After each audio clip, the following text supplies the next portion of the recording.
Hello everyone, आज मैं आपके लिए एक्सप्लेन करूंगी द इटर्नल स्ट्राइफ का एपिसोड 5। तो जैसा कि पिछले एपिसोड में हमने देखा था, बाइसोन अपने ग्रैंडफादर के साथ तगड़े प्रैक्टिस कर काफी स्ट्रांग बन गया था, मगर इतना काफी नहीं था। इसीलिए उसने अपने पूर्वज जैंटियन से एक स्किल सीख ली और उसकी मदद से वो अच्छा खासा पावरफुल भी बन गया। जिसके बाद किंग मिंग ने उसे प्रैक्टिस करने के लिए बाहर जाने की परमिशन दे दी, मगर लियो फैमिली ने उस पर तगड़ा इनाम रखा था, जिस वजह से कई लोग बाइसोन को पकड़ने की कोशिश कर रहे थे। और तभी एक लड़की ने बाइसोन को बचा लिया, लेकिन वो लड़की कहती कि तुम्हें मेरे लिए काम करना होगा, जिसके लिए बाइसोन बिल्कुल भी राजी नहीं होता और उसी वजह से उन दोनों में फाइट भी होती है।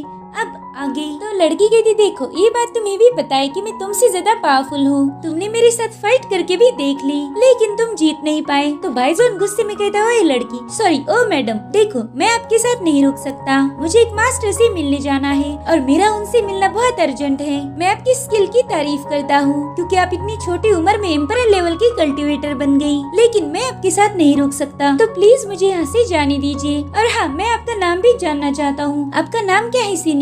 जिस पर वो लड़की कहती, क्या सीनियर सीनियर लगा के रखा है, कभी सीनियर बोलते हो तो कभी मैडम बोलते हो, इतनी तहजीब दिखाने की जरूरत नहीं तुम्हें, तुम मुझे शाओशियान भी बोल सकते हो और आज के बाद तुम मेरे छोटे भाई बनोगे। वैसे तुम्हारा नाम डुगु बाइजुआन है, राइट? मुझे तो समझ नहीं आ रहा कि लोगों ने तुम में ऐसा क्या देख लिया जो तुम्हें इतना फेमस बना दिया होगा। खैर कोई नहीं, आज के बाद तुम मेरे लिए काम करोगे। इधर बेचारा बाइजुआन सोच रहा था कि इस लड़की ने मुझे अपना सर्वेंट बनाने के लिए इतना बड़ा रिवॉर्ड छोड़ दिया और अब ये मेरी बॉस बनी घूम रही है। और तभी शाओशियान उससे कहती कि तुम भूत बने क्यों खड़े हो, आप चलो भी मेरे साथ। और साथ ही वो उसे एक मास्क भी दे देती है। वो कहती है कि थोड़ी देर पहले ही पिटते पिटते बच गए थे, तो इसे जल्दी से लगा लो। जिस पर बाइजुआन कहता है कि ये मास्क थोड़ा अजीब नहीं है, तो उसके सिर पे मार के उसका कान मरोड़ती है और कहती, देखो इसे लगाया तो जिंदा बचने की उम्मीद है तुम्हारी, और जो नहीं लगाया और लोग तुम्हें पीटने आए तो फिर मेरे पास रोते हुए नहीं आना, समझे तुम? अब बाइजुआन सोचता है कि ये बंदी तो बहुत खड़ूस है, ये तो मेरी बॉस बन के मेरी जान लेने वाली है। जिसके बाद वो मास्क पहन लेता है। जिसके बाद बाइजुआन उसका सर्वेंट बनने की थोड़ी सी प्रैक्टिस भी करता है। वो कहता है कि मैं लोगों को बताऊंगा कि मेरी मास्टर बहुत अच्छी है, बहुत रहमदिल है। जिस पर शाओशियान कहती है, अरे वाह, तुम्हारी तो एक्टिंग स्किल काफी अच्छी है, बहुत जल्दी तुमने सर्वेंट की एक्टिंग सीख ली है। चलो अब मुद्दे पर आते हैं। मैंने एक जगह के बारे में सुन रखा है, ऐसा कहा जाता है कि उस जगह पर ढेर सारा खजाना छुपा कर रखा है। भाई मैं तो उसे खोजने जाने वाली हूँ, क्या तुम मेरे साथ आओगे? अगर तुम मेरे साथ आए तो तुम्हें भी कुछ ट्रेजर मिल जाएगा। तो बाइजुआन थोड़ा सोचने लगता है और कहता है कि ये तो मुझे काफी रिस्की काम लग रहा है, क्या मैं इसके लिए मना कर सकता हूँ? तो शाओशियान बस अपना खंजर बाहर निकालती है और फिर उसकी धार चेक करते हुए कहती कि क्या कहा तुमने, तुम नहीं आना चाहती मेरे साथ? यहाँ पर हमें शाओशियान का फेस काफी अलग नजर आ रहा था क्योंकि उसने भी मास्क लगाया हुआ था। अब अगले सीन में हम रेना के मास्टर को देखते हैं, जो स्टोन की पावर्स को एक्सेस करने की कोशिश कर रहे थे,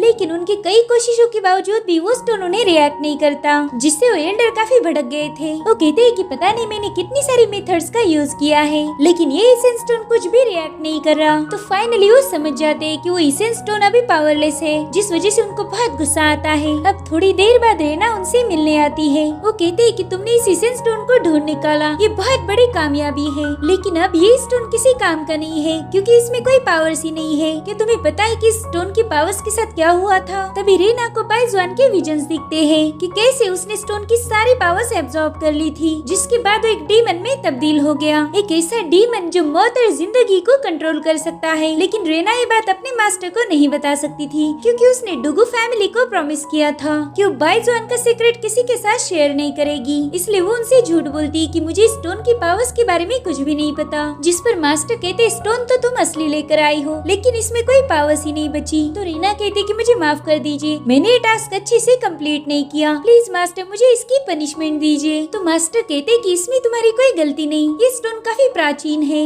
और हमारे पास इसके बारे में ज्यादा कुछ जानकारी भी नहीं थी, तो अगर तुम्हें नहीं पता कि इसकी पावर्स कहाँ गई तो ये नॉर्मल है, क्योंकि स्टोन में क्या था ये मुझे भी नहीं पता। अब वो रेना को वहाँ से जाने के लिए बता देते हैं, जिसके बाद वो खुद से ही कह रहे थे कि पता नहीं स्टोन की पावर्स किसके पास है, अगर ये पावर्स किसी गलत बंदे के हाथों लग गई तो इस दुनिया को तबाह कर देगा, और अगर ऐसी अनहोनी हो गई तो इस दुनिया में शांति कायम करना बहुत मुश्किल हो जाएगा। रीना ने उनकी सारी बातें सुन ली थी, लेकिन फिर भी वो उन्हें स्टोन की पावर्स के बारे में कुछ भी नहीं बताती, क्योंकि वो डुगू फैमिली से किया गया वादा तोड़ना नहीं चाहती थी। अब वहाँ से गुजरते वक्त रीना की मुलाकात शाओ से होती है। ये वही बंदा है जो डीमन लॉर्ड के लिए काम करता है। वो रीना को ग्रीट करके मास्टर से मिलने जाता है। तो मास्टर उससे पूछते कि बताओ शाओ, तुम्हारा यहाँ कैसे आना हुआ। तो मास्टर से कहता है कि मैं आपको बधाई देना चाहता हूँ, आपको इसेंस स्टोन आखिरकार मिल ही गया। जिस पर मास्टर कहते हाँ, लेकिन ये किसी काम का नहीं है। तो शाओ कहता है कि आपने ये बात रीना से पूछनी चाहिए कि ये स्टोन उसे कैसे मिल गया।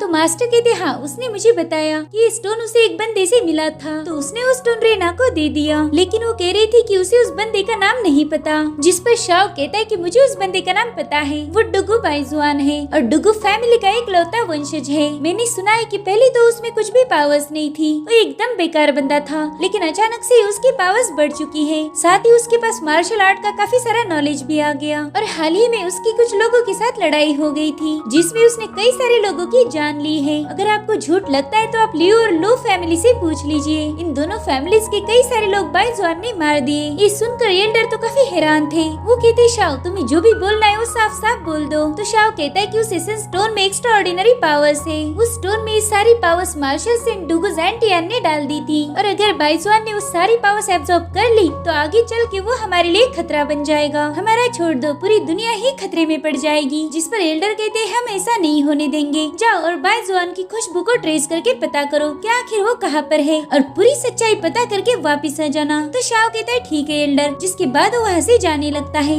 लेकिन उसके फेस पर एक ईवल स्माइल थी। मास्टर को पता ही नहीं था कि दुश्मन तो उनके खुद के ही लोग हैं। अब रात के समय शाओ शुआन और बाइजुआन एक वीरान पड़े घर के पास पहुँच जाते हैं। वो जगह बहुत अजीब थी। बाइजुआन उससे कहता है कि तुमने तो कहा था कि हम ट्रेजर हंट पर जा रहे हैं, लेकिन यहाँ पर तो घर है। कहीं तुम्हारा इरादा लोगों के घर पर डाका डालने का तो नहीं है ना? अगर ऐसा है तो मैं तुम्हारे साथ नहीं आऊंगा। ये सुनकर शाओ शुआन को आ जाता है गुस्सा। उसे जोरदार चमाट मार के कहती कि अपना मुंह बंद रखो, क्या तुम्हें मैं कोई चोर दिख रही हूँ? जिसके बाद शाओ शुआन जंप लगाकर बरामदे में पहुँच जाती है और अपना भोला सा बाइजुआन मेन गेट के पास आकर कहता है कि अरे ये तो खुला था ना, तो तुम जंप लगा कर क्यों गई अंदर? लेकिन शाओ शुआन उसकी बातों पर ज्यादा तवज्जो नहीं देती, क्योंकि उसे पता था कि बाइजुआन ऐसे ही बकवास करता रहता है। अब ये लोग उस जगह को चेक कर रहे थे, तभी बाइजुआन शाओ शुआन से कहता है नीचे देखो, नीचे वहाँ पर क्या है? तुमने एक इंसान की हड्डी पर पैर रखा है। तो शाओ शुआन वहाँ पर एक हड्डी उठाकर चेक करती है और फिर वही हड्डी वो बाइजुआन के सिर पे मार के कहती बेवकूफ, ये इंसानों की नहीं बल्कि कुत्तों की हड्डियाँ है, फालतू में डरा दिया मुझे। अब बाइजुआन को वहाँ पर चूहों की आवाज आ रही थी, तो वो कहते हैं मास्टर इस आवाज को थोड़ा गौर से सुनना, कितनी अजीब आवाजें है ना ये, ऐसा लगता है कि यहाँ पर कोई तो है जो हम दोनों को मार देगा। दरअसल वो शाओ शुआन को डराने की कोशिश कर रहा था, लेकिन शाओ शुआन एक नंबर की ढीठ थी। वो कहती बोर नहीं करो यार, अगर यहाँ पर वाकई कोई भूत होगा ना तो भी मैं उससे नहीं डरने की, मैं तो देखना चाहती हूँ कि भूत असलियत में कैसे दिखते हैं। जिसके बाद वो मरे हुए जानवर की खोपड़ी बाइजुआन के पास फेंकती है, जिससे वो बहुत डर जाता है और उसकी हरकतें देखकर शाओ शुआन उस पर हंसने लगती है। वो कह रही थी कि तुम एक नंबर के डरपोक हो, तुम तो इंसानों से डरते ही हो, लेकिन तुमने तो भूतों को भी नहीं छोड़ा, तुम तो उनसे भी डरते हो। तो बाइजुआन उसी जानवर की खोपड़ी पर लात मार के उसे दूर फेंक देता है। अब वो खोपड़ी सीधी जाके एक पेड़ से टकराती है और वहाँ पर आवाज होने की वजह से कई सारे चूहे बाहर आ जाते हैं। उन चूहों को देखते ही शाओ शुआन जोर जोर से चिल्लाते हुए बाइजुआन के पीछे जाकर छुप जाती है। वो कहती है प्लीज इन चूहों को यहाँ से भगा दो।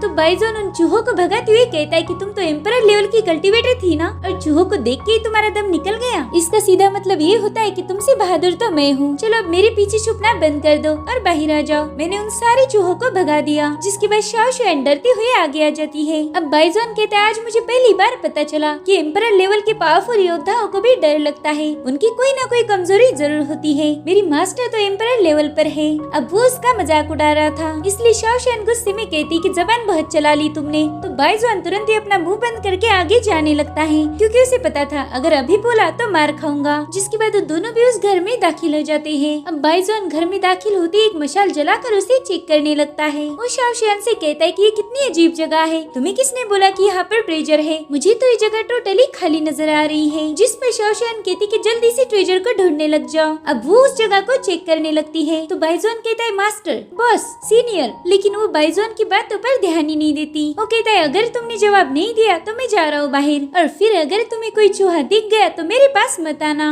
अब वो बाहर जाने वाला था कि तभी शाओ शुआन उसे रोक लेती है। वो कहता है पहले मुझे ये बताओ कि तुम चूहों से इतना क्यों डरती हो? अगर नहीं बताओगी तो मैं जा रहा हूँ यहाँ से। लेकिन वो उसे कुछ भी नहीं बता रही थी। वो कहता है जैसी तुम्हारी मर्जी, अब मैं जा रहा हूँ। जिसके बाद वो दरवाजे के पास पहुँच जाता है, लेकिन लेकिन तभी शाओशान उसके सामने आकर उसका रास्ता रोक देती है। वो कहती देखो तुम पूरी रात तो मेरे साथ रुक ही चुके हो, अब थोड़ी देर के लिए क्यों नखरे कर रहे हो, प्लीज रुक जाओ ना थोड़ा टाइम। वो कहता है देखो तुम्हारी इन प्यार भरी बातों से मैं नहीं पिघलने का, तुम बहुत पावरफुल हो, सवेरे से पता नहीं कितनी ही बार तुमने मेरी धुलाई की है, तो तुम खुद की हिफाजत कर सकती हो, और वैसे भी इस अजीब जगह पर मैं तुम्हारे साथ मरना नहीं चाहता। तो शाओशान तुरंत ही उसका हाथ पकड़ लेती है और उससे कहती कि इतने बेरहम ना बनो, मेरी जैसी खूबसूरत और जवान लड़की को तुम ऐसी जगह पर अकेले छोड़ के जाओगे। अब वो बाइजुआन के सामने अपनी आंखें मटकाने लगती है। तो बाइजुआन थोड़ा सोचता है और कहता है कि देखो ये तुम्हारी मोह माया मेरे पे नहीं चलेंगी। अब तो सीधे बाइजुआन के साथ फ्लर्ट करना शुरू कर देती है। बाइजुआन कहता है अरे तुम्हारे चेहरे पर क्या हुआ, वो तो अब बिल्कुल बदल गया है, पता नहीं कितने मास्क लेकर घूमती हो तुम। जिसके बाद वो कहता है देखो ये खूबसूरत बनने का नाटक बंद करो, वैसे भी मेरे पास दूसरे भी काम है। अब बाइजुआन वहाँ से जाने लगता है। तो शाओशान उसे गुस्से में कहती है देखो तुमने ही मुझे ये सब करने के लिए मजबूर कर दिया था, अब तुम्हारे साथ जो भी होगा उसकी जिम्मेदार तुम खुद होंगे। जिसके बाद वो बाइजुआन की तगड़ी धुलाई करने लगती है, जिससे पूरा घर शेक हो रहा था। बाइजुआन कह रहा था ठीक है मैं मेरी गलती मानता हूँ, अब प्लीज मुझे नहीं मारो, मैं कहीं नहीं जाऊँगा। अब तो वो खुद ही शाओशान के लिए खजाना ढूंढने का काम करने लगता है। बाइजुआन सारी जगह चेक करता है, वहाँ पर कुछ भी नहीं था। तभी शाओशान कहती कि मैंने सुना था यही कहीं पर एंट्रेंस होना चाहिए। तो बाइजुआन भी पूछता है कि तुम कौन से एंट्रेंस की बात कर रही हो, जिस पर वो कहती कि यहाँ पर एक मिस्टीरियस एटमॉस्फेयर है, अगर हमें वो जगह मिल गई तो हमें खजाना भी मिल जाएगा। जिस पर बाइजुआन कहता है हाँ यहाँ पर एक अजीब सी स्मेल तो आ ही रही है। तो शाओशान कहती सही पहचाना, और इसी वजह से इस जगह पर ढेर सारे चूहे थे। वो कहती कि ये चूहे जहाँ पर रहते हैं हमने उसी जगह को चेक करना है। अब शाओशान वहाँ की एक दीवार को तोड़कर एक खुफिया कमरे में पहुँच जाती है। वहाँ पर एक कड़ी थी। तो बाइजुआन को कहती जाओ और इसे खींचो, इसके अंदर ही हमारा एंट्रेंस है। जिस पर बाइजुआन कहता है आखिर तुम क्यों नहीं उसे पुल करती, मुझे क्यों बता रही हो। तो वो कहती है कि ये खतरनाक काम है और खतरनाक काम हमेशा दूसरों से ही करवाए जाते हैं। तो अब ना चाहती हुई भी बाइजुआन उस कड़ी को पुल करता है। उसके ऐसा करते ही वो पूरा घर शेक हो रहा था। जिसके बाद वहाँ की लकड़ियाँ हट जाती है और उन्हें फाइनली वो एंट्रेंस मिल जाता है। बाइजुआन कहता है कि यहाँ से तो बहुत गंदा स्मेल आ रहा है, पता नहीं ऐसी जगह पर कौन सा ट्रेजर होगा। वो जगह एक गहरे कुएं जैसी थी और उसके अंदर जाने का कोई रास्ता नहीं था। तभी ज़ेंटियन बाइजुआन से कहती कि इस जगह पर कुछ तो खास है। अब बाइजुआन उनकी बात सुनकर थोड़ा कंफ्यूज हो गया था, इसीलिए वो सीधे शाओशान का हाथ पकड़कर उस कुएं में कूद जाता है। शाओशान उस पर चिल्ला रही थी कि कमीने तूने मुझे प्रिपेयर क्यों नहीं होने दिया, ऐसे ही सीधे छलांग लगा दी।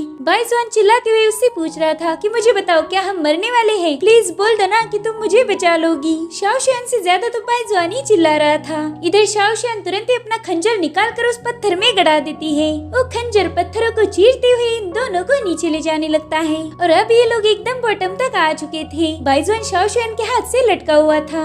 शाओशान देखती कि अब तो ज्यादा हाइट नहीं बची, इसलिए वो जानबूझकर बाइजुआन को नीचे पटक देती है। बेचारा बाइजुआन दोबारा से उठने की कोशिश करता है तो अब वो खुद ही उस पर जंप लगाती है, जिससे वो दोबारा से नीचे गिर जाता है। और अब वो थोड़ी देर बाद अपने होश संभाल लेता है और कहता है बाप रे ये कितना बड़ा कुआं था, मुझे तो लगता है कि यहाँ पर एक पूरी फौज लगी होंगी इतनी गहरी केव बनाने के लिए। ये लोग देखते कि वहाँ पर एक मिस्टीरियस जगह बनी है और उसी में से स्मेल बाहर आ रहा था। और अब इन लोगों पर अचानक से एक पावरफुल अटैक हो जाता है तो ये दोनों भी उस अटैक को डिफेंड करने लगते हैं। और उसी वक्त बाइजुआन अपने माइंड स्पेस में चला जाता है जहाँ पर डुगु ज़ेंटियन थे। वो उनसे पूछता है कि सीनियर आपने बोला था कि वहाँ पर कुछ इम्पोर्टेंट चीज है, तो मुझे बताए वहाँ पर क्या है। जिस पर ज़ेंटियन कहते कि मुझे वो याद नहीं, लेकिन एक बात मैं दावे से कह सकता हूँ उस जगह पर मुझसे रिलेटेड कई सारी चीजें छुपी हुई है, साथ ही वहाँ पर एक ट्रेजर भी मिल सकता है। तो बाइजुआन माइंड स्पेस से बाहर आकर उसी बारे में सोच रहा था। तभी शाओशान दोबारा से उस पर हाथ उठाती है और कहती है देखो तुम दोबारा से शुरू हो गए, तुम हमेशा खुद से ही बातें करते रहते हो। वो देखते कि वहाँ की और ऑटोमेटिक गायब हो चुकी है। तो ये लोग उस जगह को एक्सप्लोर करने लगते हैं। अब शाओशान बाइजुआन को बता रही थी कि किसी भी चीज को छूना मत, और तभी उसका खुद का ही पाँव एक ट्रैप पर पड़ जाता है और तभी उनके सामने एक गोल्डन ड्रैगन बाहर आ जाता है।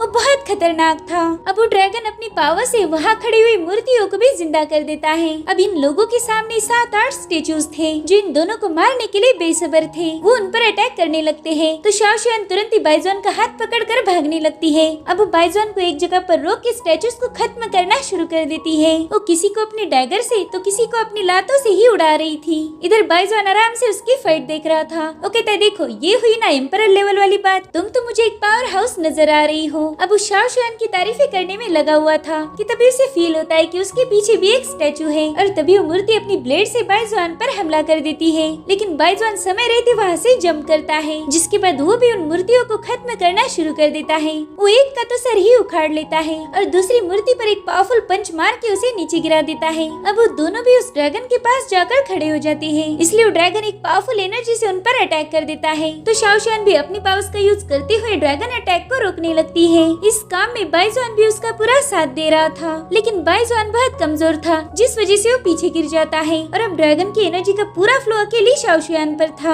अब वो ड्रैगन तो उसे पकड़ने की कोशिश करने लगता है, तो शाओशान तुरंत ही बाइजुआन का हाथ पकड़कर वहाँ से भागने लगती है, लेकिन वो ड्रैगन उनके पीछे आ रहा था। उन्हें मारने की पूरी कोशिश करता है। बाइजुआन कहता है हमने यहाँ नहीं आना चाहिए था, मैंने तुम्हें यहाँ लाकर बहुत बड़ी गलती कर दी। ये ड्रैगन नहीं चाहता कि हम यहाँ पर रुके, शायद ये ट्रेजर का गार्डियन हो सकता है। जिस पर शाओशान कहती कि अगर मुझे कुछ हासिल करना है तो कोई भी नहीं रोक सकता, मैं अंदर जाऊंगी और उस ट्रेजर को हासिल